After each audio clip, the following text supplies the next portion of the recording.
ہمارے شہر میں ایک خاندان ہے، امام ربانی مجدد لسانی رحمۃ اللہ علیہ کے خاندان میں سے۔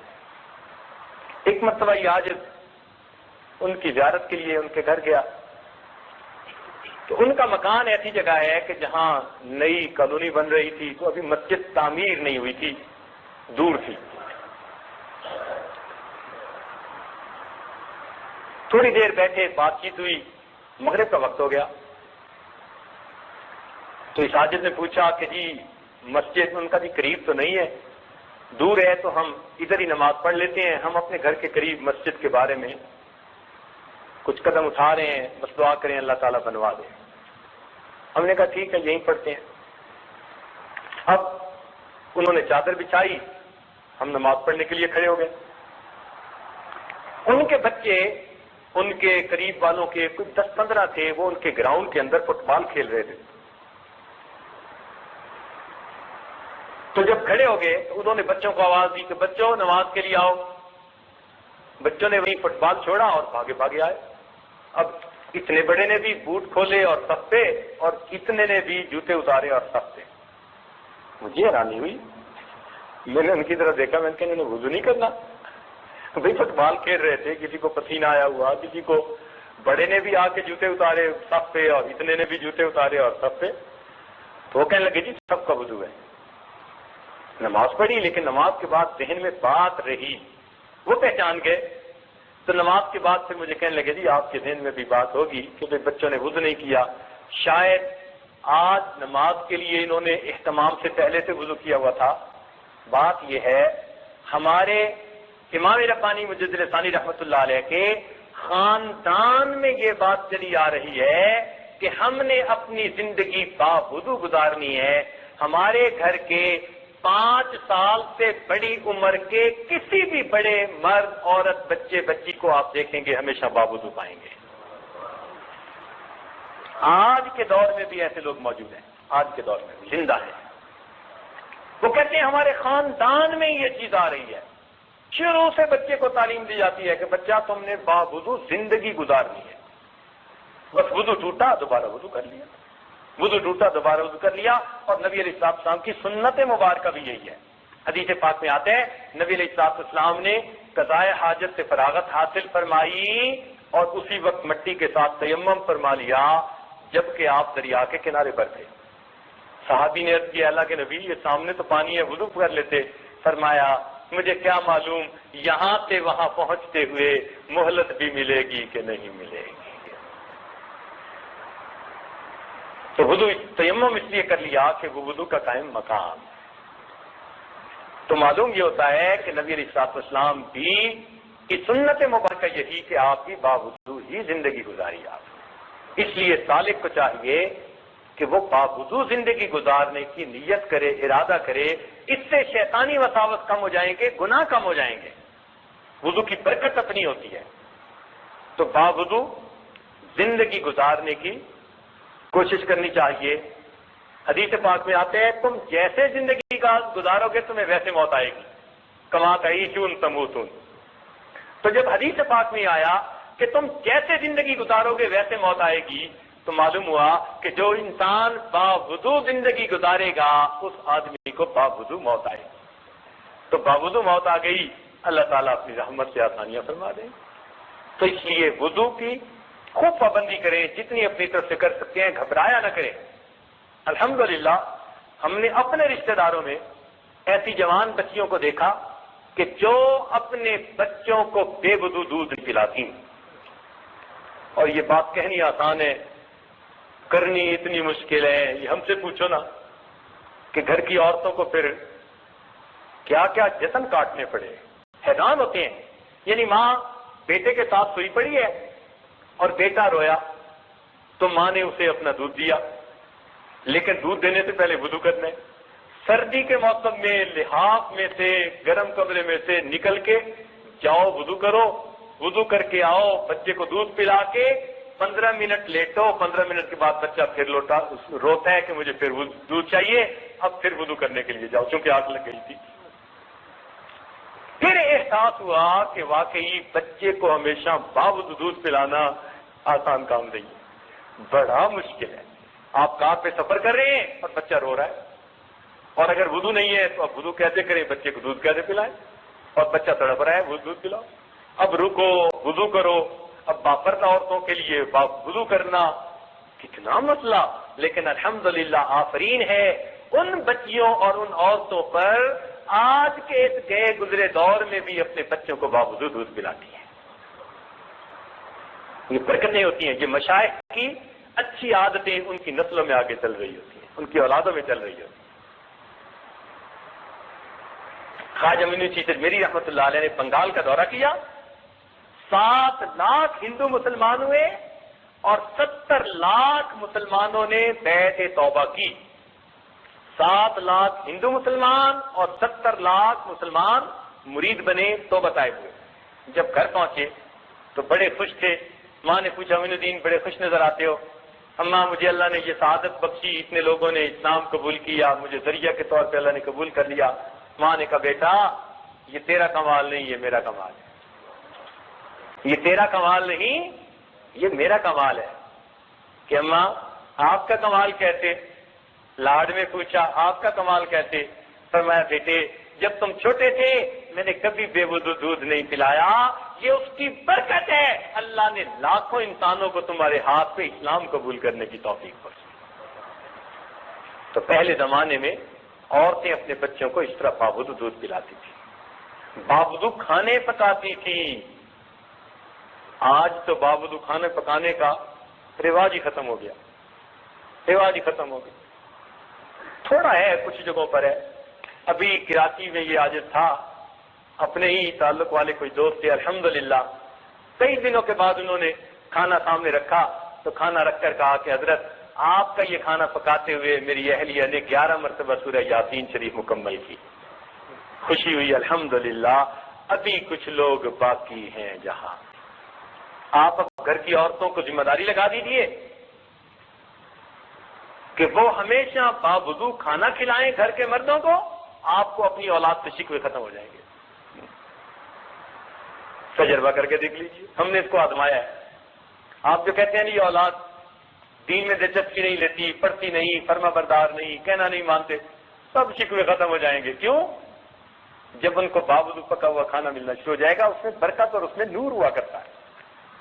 جو عورتیں شکوے کرتی ہیں نا جی خاوند گھر میں گرم دماغ رہتا ہے, تعاون نہیں کرتے, ہر وقت ڈانٹ ڈپٹ کرتے رہتے ہیں, وہ خاندوں کو باوضو کھانا کھلانا شروع کر دیں, اللہ تعالیٰ گھر کے ماحول کو محبت پیار والا بنا دے. تجربہ کر کے دیکھ لیجیے, ہم نے باقاعدہ آزمایا اس کو. جس گھر میں پریشانی زیادہ ہے رزق کی یا صحت سے متعلقہ, اس گھر کے سارے لوگ باوضو رہنا شروع کر دیں, اللہ تعالیٰ ان کو پریشانی اور مصیبتوں سے آسانی کرنا. الوضو صلاح المؤمن, حدیث جو آئی ہے نا, تو یہ حدیث معمولی نہیں ہے کہ وضو مومن کا اسلحہ ہے. اسلحے سے انسان کی جیسے حفاظت ہوتی ہے, اسی طرح وضو سے انسان کی ہر پریشانی ہر مصیبت سے اللہ حفاظت فرما دیتے ہیں. تو اس لیے آج باوضو زندگی گزارنے کا اہتمام یہ بہت کم ہے. پہلے زمانے میں خانقاہوں میں تو اس کا بہت اہتمام سمجھایا جاتا تھا, باقاعدہ اس کی تعلیم دی جاتی تھی, اور ہر بندہ ہر وقت باوضو رہتا تھا. چنانچہ ہمارے سلسلہ عالیہ کے ایک بزرگ تھے حضرت خواجہ فضل علی قریشی رحمۃ اللہ علیہ. اس عاجز کے وہ پردادا پیر بنتے ہیں, شیخ کے شیخ کے شیخ, تو پردادا پیر بنتے ہیں. سبحان اللہ. ان کی اپنی زمین تھی اور وہ زمین میں خود اپنی کاشت کرتے تھے, اور فرماتے تھے کہ میرا معمول ان دنوں میں یہ تھا کہ میں زمین میں کاشت کے دوران لا الہ الا اللہ کا ذکر کرتا, شام کو حساب لگاتا 70,000 مرتبہ ہو چکا ہوتا. ایک دن میں 70,000 مرتبہ کلمے کا ذکر کرنا, سبحان اللہ. تب تو زندگی میں نور آتا تھا نا. تو ان کی عادت تھی, ان کی خانقاہ میں کئی مرتبہ بچھانے کے لیے دسترخوان بھی نہیں ہوتا تھا. قسم پرسی کا عالم تھا, استغنا ہوتا تھا, لوگوں کی طرف تو نظر ہی نہیں ہوتی تھی. اللہ کے خزانوں پہ نظر ہوتی تھی, بس مل جاتا تھا تو ان کو کھلا دیتے تھے. دسترخوان نہیں ہوتا تھا. تو کئی مرتبہ ان کو لائن میں بٹھا دیتے جیسے دسترخوان ہوتا ہے، لیکن ان کی ایک ران کے اوپر روٹی رکھ دی جاتی اور دوسرے ہاتھ میں گڑ کی ڈلی دے دی جاتی، کھانا کھاؤ۔ اور کبھی کبھی گڑ بھی نہ ہوتا تو لسی، ایک پیالہ لسی کا، تو ایک ہاتھ میں لسی اور ایک روٹی دے دی جاتی، کھاؤ کھانا۔ یہ فقراء کا کھانا ہوتا تھا۔ ایسے کھانے کھا کے اللہ اللہ کرتے تھے۔ ایک مرتبہ حضرت خواجہ فضل قریشی رحمۃ اللہ علیہ نے سامنے سب کے دسترخوان بچھوایا اور روٹی رکھی، اور روٹی رکھ کے کہا فقیرو، فقیرو کہتے تھے، بات عجیب ہے، فرمان لگے فقیرو، یہ جو روٹی تمہارے سامنے پڑی ہے، اس روٹی کے لیے جو گندم تھی، اس گندم بونے کے لیے جب زمین میں ہل چلایا گیا تو وضو کے ساتھ،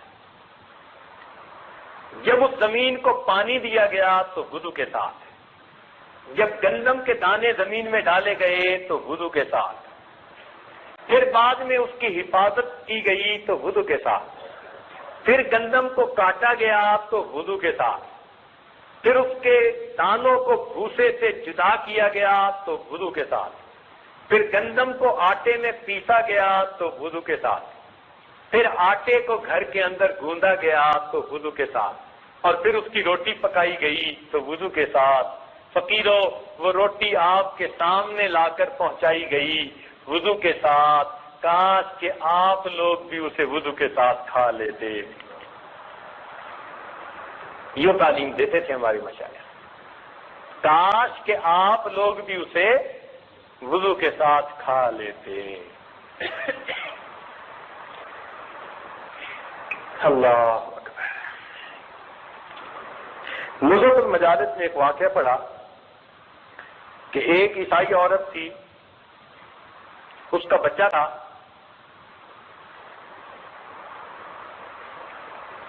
وہ نماز پڑھ رہی تھی اپنی اور یہ ساتھ کھیل رہا تھا۔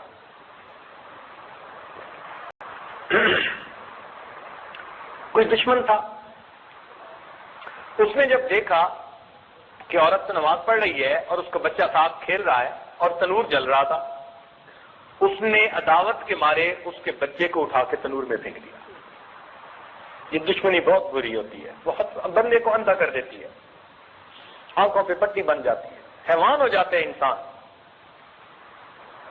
اس عورت نے اطمینان سے نماز پڑھی، نماز پڑھ کے جب تنور کے پاس آئی تو بچہ کھیل رہا تھا، بچے کو اس نے نکال لیا۔ اب لوگوں میں یہ بات بڑی مشہور ہو گئی، کچھ لوگ اس کے پاس آئے، کہنے لگے کہ تجھے یہ مرتبہ کیسے ملا، تجھے یہ مرتبہ کیسے ملا؟ تو اس عورت نے کہا کہ میرے اندر 4 باتیں ہیں، ایک تو میں پوری زندگی باوضو گزارتی ہوں، ہر وقت باوضو رہتی ہوں، دوسرا جب بھی وضو کرتی ہوں تو ہمیشہ تحیۃ الوضو ضرور پڑھتی ہوں، یعنی 2 رکعت نفل پڑھتی ہوں، اور تیسری یہ کہ جس کسی بندے کا کام میں کر سکتی ہوں، مشقت بھی اٹھا لیتی ہوں، مگر اس کا کام ضرور کر دیتی ہوں، اور چوتھا یہ کہ کوئی بندہ اگر مجھے ایذا پہنچائے تو میں اس پہ صبر کرتی ہوں، شکوے نہیں کرتی۔ اللہ تعالیٰ نے ان 4 باتوں کی وجہ سے مجھے اپنی حفاظت عطا فرما دی ہے۔ ہر وقت باوضو رہنا، وضو کرنا تو اس کے بعد 2 رکعت تحیۃ الوضو پڑھنا، اور جو بھی کسی کے کام آپ آ سکتے ہیں ضرور اس کے کام آئیں، اور اگر کوئی آپ کو ایذا پہنچائے تو اس کا شکوہ نہ کریں، صبر کریں۔ اللہ تعالیٰ نے 4 باتوں کی وجہ سے اس عورت کو یہ حفاظت عطا فرمائی۔ چنانچہ ملا جیوا رحمۃ اللہ علیہ کا واقعہ ہے، حضرت خواجہ باقی باللہ رحمۃ اللہ علیہ کے مزار کے بالکل قریب ہی لیٹے ہوئے ہیں دہلی میں۔ یہ بادشاہ وقت کے بیٹے کے استاد تھے، بہت سارے ان کے شاگرد تھے۔ اب جب ایسا کوئی عالم ہو نا کہ جس کے معتقد بہت بڑھ جائیں، تو جو ادھر بیٹھے ہوتے ہیں نا کرسیوں پہ، ان کے دل کو کچھ ہونا شروع ہو جاتا ہے کہ ان کی فالوئنگ بڑھتی جا رہی ہے، ایسا نہ ہو کوئی بات کر دیں اور بس ہمارے ہاتھ سے یہ چلی جائے۔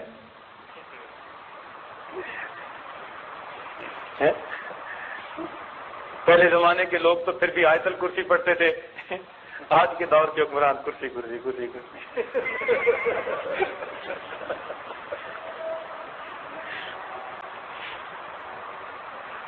تو ان کو بھی کچھ ہوا، انہوں نے کہا اچھا، چنانچہ ایک سپاہی کو بھیجا، جاؤ ملا جیواں کو میرے پاس پیش کرو۔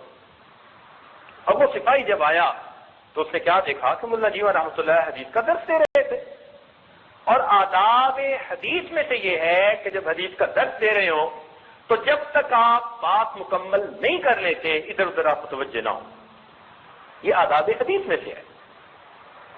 چنانچہ وہ آ کے کھڑا رہا، ملا جیواں درس دیتے رہے، مکمل ہوگا تو پھر بات کروں گا۔ اب وہ تو بڑے شان سے آیا تھا کہ میں بادشاہ کا بھیجا ہوا ہوں، تو مجھے تو دیکھتے ہی ملا جیواں اٹھ کے آئیں گے، فرشی سلام کریں گے۔ اس نے دیکھا کہ وہ تو اپنے بات میں لگے ہوئے ہیں اور لوگوں کا ایک مجمع ہے جو بیٹھا ہوا ہے، اس کو تو بڑا غصہ آیا۔ اس نے کہا اچھا میں پتہ کرواتا ہوں۔ وہ گیا جناب بادشاہ کو، اس نے جا کے لگی لپٹی، یعنی لپیٹ کے کچھ اور باتیں کر دی۔ وہ تو بندے کو بندہ نہیں سمجھتے، سنتے نہیں کسی کی، میں کھڑا رہا، پرواہ نہیں کی۔ بادشاہ سلامت، وہ تو آپ کے خیر خواہ نہیں نظر آتے، ایسی جلی کٹی کہیں کہ بادشاہ کو بڑا غصہ آیا۔ بادشاہ نے کہا اچھا ان کو گرفتار کر کے پیش کرو۔ اب جب گرفتاری کا حکم دیا تو بچے سن رہے تھے جو ملا جیواں رحمۃ اللہ کے شاگرد تھے۔ اب بچے کھسک گیا کہ میں جا کے استادوں کو تو بتاؤں کہ آپ کی تو گرفتاری کے ورن جاری ہو گئے۔ اب بادشاہ کے محل کے بالکل ساتھ ہی تو مدرسہ تھا۔ چنانچہ وہ بچہ پہنچ گیا پہلے، اس نے جا کے کہا کہ حضرت ابا جی نے تو آپ کی گرفتاری کے ورن جاری کر دیے، پولیس آ رہی ہے۔ ملا جیواں رحمۃ اللہ میں اچھا پھر لاؤ لوٹا، ہم بھی وضو کرتے ہیں۔ ملا جیواں رحمۃ اللہ نے وضو کیا اور وضو کر کے مصلی پہ بیٹھ گئے۔ اب جب مصلی پہ بیٹھ گئے، بچہ سمجھدار تھا، اب اس کو دوسری طرف کا خیال آیا کہ اگر ملا جیواں نے ہاتھ اٹھا دیے تو ادھر تو میرے ابو ہی ہے نا۔ اب وہ بھاگا اور جا کے اپنے ابو کو بتایا کہ ابو ملا جیواں نے وضو کیا، مصلی پہ بیٹھ چکے۔ کتابوں میں لکھا ہے کہ جب بادشاہ نے یہ سنا ملا جیواں رحمۃ اللہ علیہ وضو کر کے مصلی پہ بیٹھ چکے، پاؤں میں جوتا نہیں، سر پہ تاج نہیں، اسی حالت میں بھاگا ہوا آیا، ملا جیواں کے پاؤں پکڑے، حضرت ہاتھ نہ اٹھانا، میری آنے والی نسلیں تباہ ہو جائیں گی۔ تو جب وقت کے بادشاہوں کو یہ یقین تھا نا کہ ان بوریہ نشینوں کے ہاتھوں کے اٹھ جانے سے کچھ ہو جانا ہے تو پاؤں پکڑتے تھے، اور آج ان کو پتا ہوتا ہے کہ ان کے آنے سے کچھ نہیں ہونا۔ اس لیے ہمارے ملکوں میں تحریکیں چلتی ہیں، پولیس والے ویگن کو کھڑا کرو، جتنے ہوتے ہیں داڑھی والے سب کو اتار لو، کچھ نہیں ہوتا۔ ہم نے اپنی قدر خود گوائی۔ اگر ہم نے اللہ سے وہ تعلق جوڑا ہوتا جو اللہ کے اولیاء کا ہے، ممکن نہیں تھی کہ کوئی آدمی کسی کو کم نظر سے دیکھ سکتا۔ اس لیے باوجود زندگی گزارنے سے اللہ رب العزت کی مدد ہوتی ہے، شیطان اور دشمنوں کے مقابلے میں اللہ تعالیٰ بندے کی پشت پناہی فرماتے ہیں۔ الوضوء صلاح المؤمن،